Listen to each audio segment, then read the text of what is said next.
Marry me for 1 year. She didn't whisper it. She didn't blush when she said it. She said it the way someone discusses quarterly profits, calm, precise, and terrifyingly serious. Daniel Brooks stared across the 42nd floor boardroom table of Hartwell Global, convinced he had misunderstood.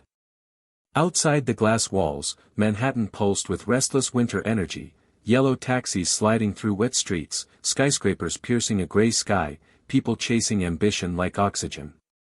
Inside, however, time seemed to stall. Victoria Hartwell did not repeat herself. At 36, she had inherited a multi-billion-dollar empire and the weight of public scrutiny that followed every move she made. Her father's sudden heart attack the year before had not only left her grieving, it had left her under attack. Competitors questioned her experience. Investors questioned her stability. Headlines questioned her personal life. And markets hate uncertainty. Especially when that uncertainty wears high heels and refuses to smile for cameras. Daniel had arrived that morning expecting a consulting proposal. As a structural engineer with a reputation for ethical work and quiet competence, he assumed Hartwell Global wanted insight on a development project. He did not expect the CEO herself to be waiting. He certainly did not expect marriage to be on the agenda. Victoria's voice remained steady as she explained the situation. A hostile acquisition attempt was circling the company. Analysts were speculating about her lack of personal grounding. Financial blogs were subtly suggesting that an unmarried female CEO projected instability.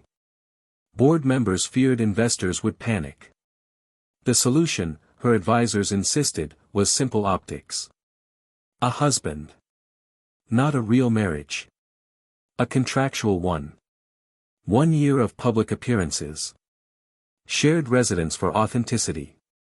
Carefully managed media exposure. A united front signaling permanence and control. Daniel felt the air thin in his lungs. He had been a widower for 3 years. His wife, Caroline, had died after a brutal fight with ovarian cancer that drained not only savings but certainty. Since then, his world had narrowed to one priority, his 7-year-old daughter, Emma. Her school lunches. Her nightmares. Her quiet questions about why some families only have one parent at bedtime. He had rebuilt stability from fragments. And now a stranger was offering him millions to pretend that stability was something else. Victoria outlined the compensation with surgical precision, enough to erase his mortgage, secure Emma's college education, guarantee healthcare, build a future untouched by financial fear. She framed it as mutually beneficial. Strategic. Clean. But nothing about it felt clean. He studied her closely then, noticing something most people probably missed. Beneath the flawless navy suit and controlled posture, exhaustion lived in her eyes. Not weakness, exhaustion. The kind that comes from carrying expectations no one else volunteered to hold. She wasn't asking for romance. She was asking for protection. And he wasn't being chosen for charm. He was being chosen for credibility. A single father. Steady career. No scandals. No social media chaos. No corporate enemies. He represented normal. Daniel should have stood up and walked out. Instead, he asked one question. What about his daughter? Victoria answered without hesitation. Private schooling covered. Full medical benefits. Discretion guaranteed. She even acknowledged Emma would need emotional consideration, that no child should feel confused by public narratives. The offer wasn't careless. It was calculated, but strangely respectful. Silence stretched between them, heavy with implications neither fully voiced. Outside the window, the city kept moving, unaware that two strangers were negotiating a life-altering illusion. Daniel thought about overdue bills. About Emma's cough last winter and the hospital invoice that followed. About lying awake at night wondering how long he could keep carrying everything alone. He also thought about vows. Promises made in a hospital room while machines beeped too loudly. Promises to protect their daughter. To survive. This wasn't betrayal. It was survival dressed as strategy. Finally, Victoria placed the contract on the table between them. 1 year. 12 months of shared headlines. Public affection. Carefully staged domestic normalcy. After that, separation. Quiet. Clean. Daniel picked up the pen. His hand hesitated for half a breath. Then he signed. The ink dried quickly. Neither of them realized that pretending to build a marriage would be infinitely harder than signing one. Because contracts define rules. But proximity changes everything. And Victoria had left out one detail, one clause that would blur every boundary he thought he could control. They would move in together immediately. Starting tonight. Daniel had agreed to pretend to be her husband. But he had no idea what sharing a home with a woman like Victoria Hartwell would cost him. Pretending in public is easy. Pretending at home is impossible. By sunset, Daniel's entire life had been reduced to 2 suitcases, a confused 7-year-old, and a non-disclosure agreement thicker than most novels. The Hartwell penthouse did not feel like a home. It felt like architecture designed to intimidate. Floor-to-ceiling windows overlooked Manhattan in glittering layers, the skyline sharp against deepening twilight. White marble floors reflected soft recessed lighting. Every surface looked curated. Untouched. Controlled. Emma clutched her stuffed rabbit tighter as they stepped inside. Daniel watched her small sneakers hesitate on polished stone. She had grown up in a modest Brooklyn brownstone with creaky stairs and neighbors who borrowed sugar. This place echoed when you breathed too loudly. Victoria stood near the living room, posture composed but not cold. She had changed out of her boardroom armor into something softer, cream blouse, dark slacks, yet the air still adjusted around her presence. She wasn't used to children. That much was obvious in the way she observed Emma, cautious but attentive. This wasn't part of her world. It was now. Daniel crouched beside his daughter, explaining gently that this was temporary. That sometimes adults make agreements to help each other. That nothing about their bond would change. Emma nodded, but children measure truth differently than adults do. She didn't look convinced. Upstairs, staff discreetly prepared guest rooms. Guest rooms. Victoria had arranged separate bedrooms, logically and respectfully. The contract specified appearances of intimacy, not actual entanglement. Public events would require proximity. Cameras would demand chemistry.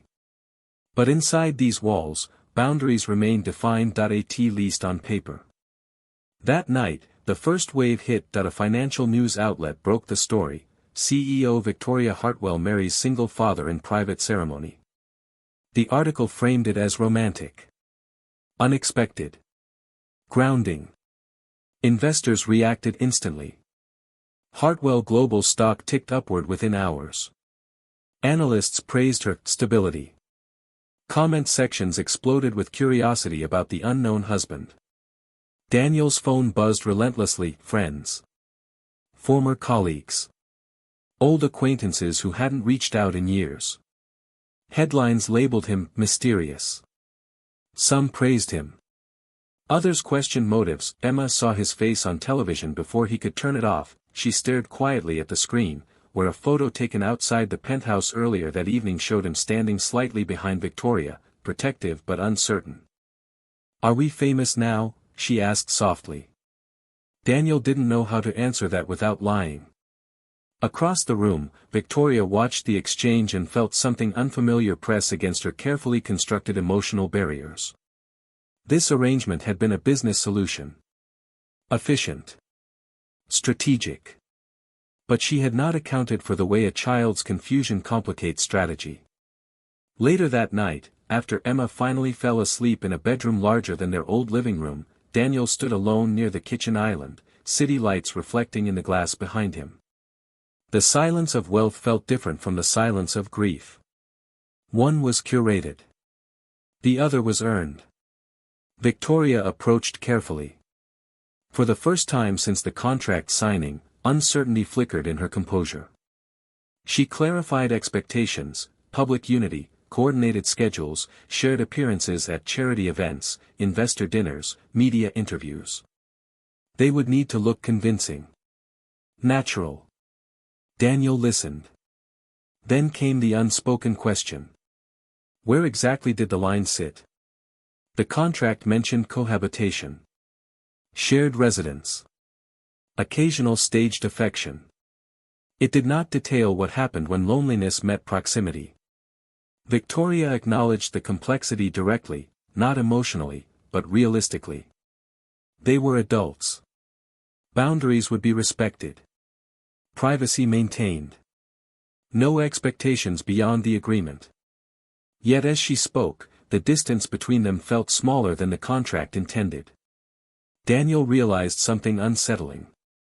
Pretending to be a husband in public required performance. Pretending not to notice her at home required discipline. She was not soft. She was not warm. But she was alone. And he recognized that kind of loneliness instantly. The night deepened over Manhattan. In separate bedrooms separated by one hallway, neither of them slept easily. The walls of the penthouse felt thinner than expected. The awareness of each other's presence felt heavier than either admitted. By morning, interviews were already being scheduled. Victoria's board was satisfied. Investors were reassured. The plan was working perfectly. Which was precisely when complications began. Because proximity doesn't create feelings. It reveals the ones you thought you buried. And when Emma wandered into Victoria's home office the next afternoon holding a drawing of 3 stick figures labeled "family," something inside the CEO shifted, dangerously.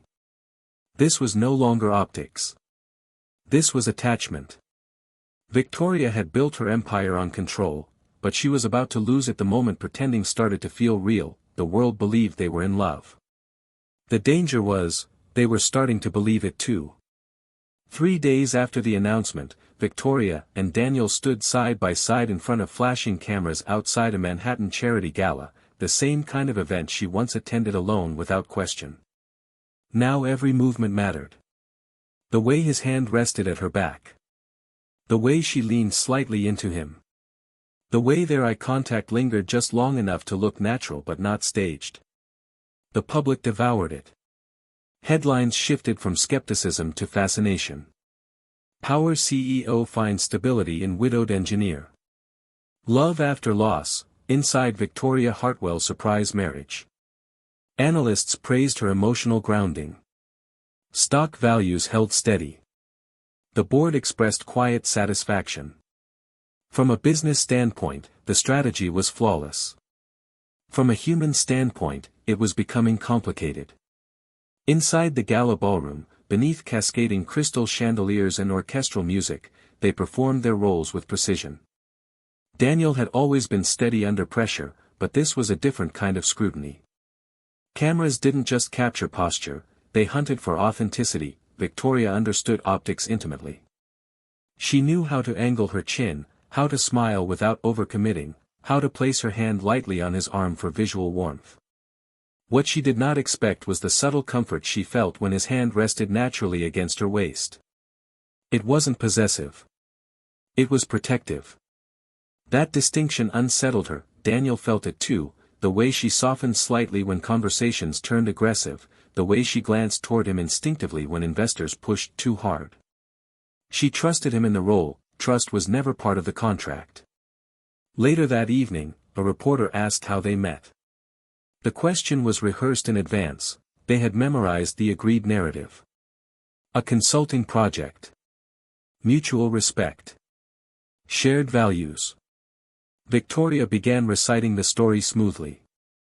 But Daniel's eyes shifted toward her unexpectedly, and for half a second, something unscripted passed between them. A quiet acknowledgement of the absurd truth, that they had met over a contract and were now standing in a room pretending history. The glance lasted barely a heartbeat. Yet it looked real. The photos from that moment circulated overnight. Comment sections exploded with admiration for their chemistry. Chemistry. A word neither of them had permitted themselves to consider. Back at the penthouse, the emotional lines blurred further. Emma had begun adjusting faster than either expected. Children adapt when they feel safe. She started leaving her toys in the living room. Asking Victoria questions about her office. Bringing drawings to show her before bed.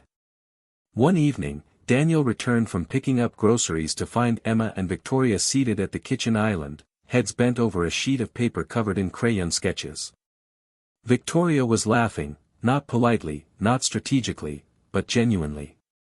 The sound startled him. It wasn't the laugh of a CEO managing perception. It was the laugh of a woman who had not realized how quiet her life had become until noise returned. Emma looked up proudly and held up the drawing, 3 figures again, this time standing in front of a skyscraper labeled Mom's Work. Victoria froze at the word. Mom. It wasn't intentional. Children experiment with labels when roles feel comfortable. But the word hung in the air longer than it should have. Daniel saw the flicker in Victoria's expression, not rejection, not discomfort, but something more dangerous. Longing. Later that night, tension shifted. The penthouse felt smaller despite its size. The hallway separating their bedrooms felt shorter. Shared dinners became conversations that stretched past logistics.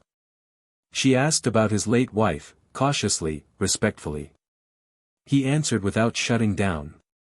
He asked about her father, about the pressure of inheriting legacy instead of choosing it. She surprised herself by answering honestly. They were no longer discussing the contract. They were discussing survival. One evening, after a particularly exhausting board meeting, Victoria returned home visibly drained. Investors were pushing for aggressive expansion. Rumors about the hostile takeover attempt were resurfacing. Her composure had thinned. Daniel found her standing alone by the floor-to-ceiling windows, staring at the city as if calculating its weight. Without thinking, he stepped closer. He didn't offer solutions. He didn't offer strategy. He offered presence. The silence between them felt intimate in a way neither had prepared for. When she turned toward him, the distance closed instinctively. Not dramatically. Not recklessly, but undeniably. The contract had not accounted for this moment, the awareness of shared breathing, the warmth of proximity, the quiet realization that loneliness recognizes safety. Victoria stepped back first. Not out of rejection. Out of fear, because control was slipping, and control had built her empire. Upstairs, Emma slept peacefully, unaware that 2 adults were standing at the edge of something neither contract nor caution could contain. By morning, the tabloids published a new headline: Fairy Tale CEO Marriage Strengthens Investor Confidence. Fairy tale. Victoria read the word twice. Fairy tales don't come with expiration dates. But their marriage did. And the more real it began to feel, the more dangerous that expiration became. The contract said 12 months. But neither of them were prepared for what would happen when one of them wanted it to last longer. Control built her empire. But love was dismantling it. The attack didn't come from tabloids this time. It came from inside the boardroom. Victoria sensed the shift before anyone spoke it aloud. During the quarterly strategy meeting, subtle resistance replaced quiet support. A senior board member questioned whether her recent personal distractions were influencing executive focus. Another suggested that rapid expansion under emotional strain could compromise investor confidence. They never said Daniel's name. They didn't have to. The message was clear: her marriage, once praised as stabilizing, was now being reframed as vulnerability. Hostile takeovers rarely begin with force. They begin with doubt. Victoria left the meeting composed, but beneath the surface calculation had already begun. She could feel the architecture of her control being tested. The hostile acquisition attempt that once circled quietly was gaining traction again, and someone inside the board was feeding it oxygen. When she arrived home that evening, the penthouse felt warmer than usual. Emma's laughter echoed faintly from the living room where Daniel was helping her assemble a school science project. For a moment, Victoria stood still and listened. It sounded like peace. That was the problem. Peace makes you protective. Daniel looked up when she entered, immediately reading the tension she tried to mask. He had grown skilled at recognizing the signs, the slightly rigid shoulders, the way she set her briefcase down too precisely, the silence that followed her greeting. Emma ran over to show Victoria the project, explaining with childlike enthusiasm how the bridge they built could hold more weight if the foundation was stronger. Victoria smiled gently, brushing a strand of hair from Emma's face. The metaphor was almost cruel in its timing. Later that night, after Emma was asleep, the confrontation arrived. Victoria explained the board's concerns in careful terms. Market pressure was increasing. The acquisition attempt was accelerating. Investors were uneasy. Every visible emotional shift could be weaponized. Daniel listened, but something in his expression hardened. He understood corporate pressure. What he struggled with was being reduced to liability. Victoria insisted it wasn't personal. It was strategic assessment. If necessary, they might need to reduce public appearances temporarily. Distance could quiet speculation. It would be framed as scheduled conflicts. Distance. The word landed heavily. Daniel had agreed to a contract, yes. But somewhere between shared breakfasts and late-night conversations, the arrangement had evolved into something less artificial. He had begun building something real for his daughter, a sense of family that no clause had promised but she had started believing in. He reminded Victoria gently that Emma had already formed attachments. That children don't understand strategic distancing. They understand presence and absence. Victoria's composure thinned. For the first time, emotion edged into her voice, not anger, but fear. She had spent years proving she could lead without weakness. If investors sensed instability now, thousands of employees could suffer. Careers. Futures. Her father's legacy. Daniel realized then that to Victoria, control was not ego. It was survival. But to him, survival had always meant something different. It meant holding his daughter through hospital corridors. It meant choosing integrity over advancement. It meant not repeating loss by walking away before something could hurt. Their first real argument wasn't loud. It was worse. It was honest. Daniel accused her of prioritizing image over intimacy. Victoria countered that he underestimated the scale of what she was protecting. He argued that protection without connection becomes isolation. She argued that connection without control becomes collapse. Neither was entirely wrong. Upstairs, Emma stirred awake and wandered halfway down the staircase, hearing unfamiliar tension in adult voices she had started trusting. She didn't understand the words, only the distance in tone. Daniel noticed her first. The argument ended instantly, but the damage lingered. Emma retreated quietly to her room before either adult could reach her. Silence swallowed the penthouse. Victoria stood near the window again, Manhattan stretching endlessly beyond the glass. For the first time since signing the contract, doubt entered her calculations. If she chose the company fully, she risked losing the fragile family forming under her roof. If she chose the family, she risked losing the empire her father built. Daniel watched her from across the room and understood something devastating: she had never been allowed to choose both. The hostile board member made his move the following morning. An emergency vote was called to review executive leadership stability. It was subtle but unmistakable, a test of confidence. Rumors circulated that the acquisition firm was offering lucrative buyouts to dissenting shareholders. Victoria's position was no longer secure. And suddenly, the fake marriage that stabilized markets might become the leverage used against her. Because if the board discovered the contract, if they realized the marriage was strategic from the beginning, it would not just cost her reputation. It would cost her everything. The hostile board member had obtained something dangerous, a copy of the original contract. And he was prepared to use it. The contract was never meant to be seen. But love was never meant to stay fake. The email arrived at 6:43 a.m. Subject line, confidential documentation, immediate review required. Victoria didn't need to open it to know something had shifted. Executives don't survive at her level without developing instinct for threat. Her phone vibrated again, this time from the board chairman requesting an emergency meeting. Attached to the email was a scanned copy of the marriage contract, highlighted. The hostile board member had moved from subtle doubt to direct attack. The document exposed the arrangement as strategic optics. It detailed financial compensation, cohabitation clauses, public narrative guidelines. It was legally sound, but morally explosive. If released publicly, it would destroy investor trust overnight. Stock prices would plummet. Competitors would feast. Victoria's father's legacy would become a cautionary tale. And Daniel would be branded a paid participant in corporate deception. She stood frozen in her home office, Manhattan's early morning light stretching pale across the floor. For years she had outmaneuvered rivals with precision. This was different. This wasn't about quarterly earnings. This was about credibility. Daniel found her there minutes later, already dressed but unmoving, phone still in her hand. He read her expression before she spoke.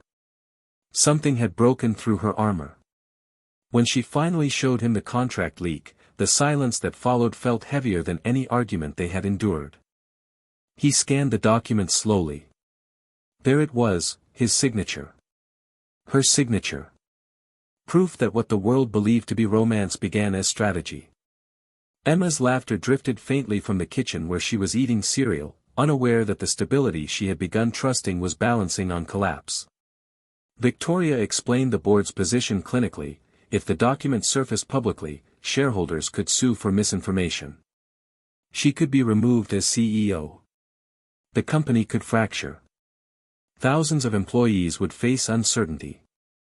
There was only one solution the chairman suggested.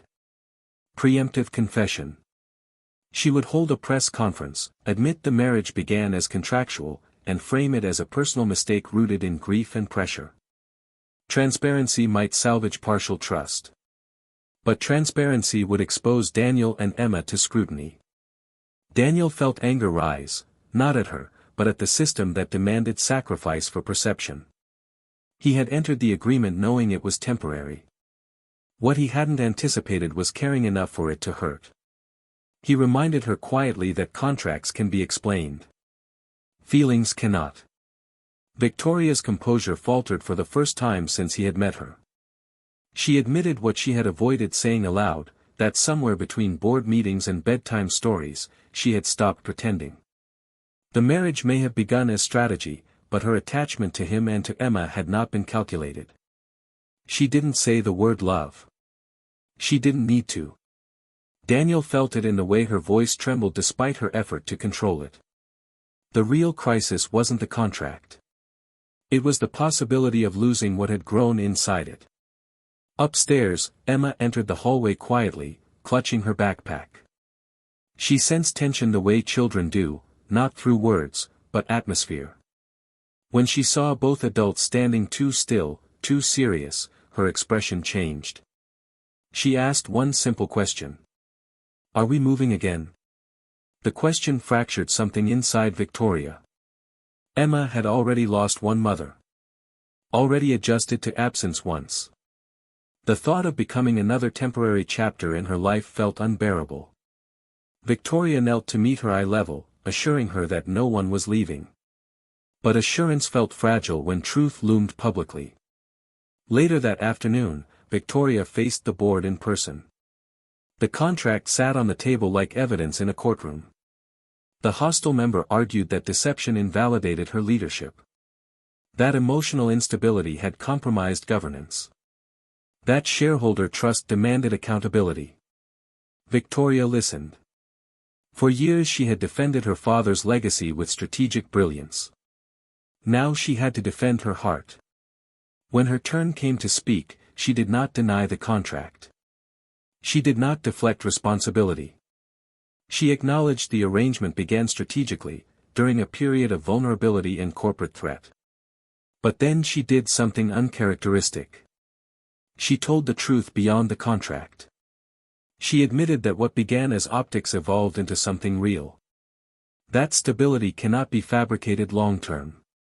That family, however unconventional, strengthens leadership rather than weakens it. That hiding the origin may have been flawed, but the relationship itself was no longer a lie. The boardroom fell silent. Truth has weight when spoken without calculation. The vote was postponed until market reaction could be assessed. Victoria returned home uncertain of her position, uncertain of headlines that would follow, uncertain whether honesty would save or sink everything she built. But for the first time, she was certain of one thing.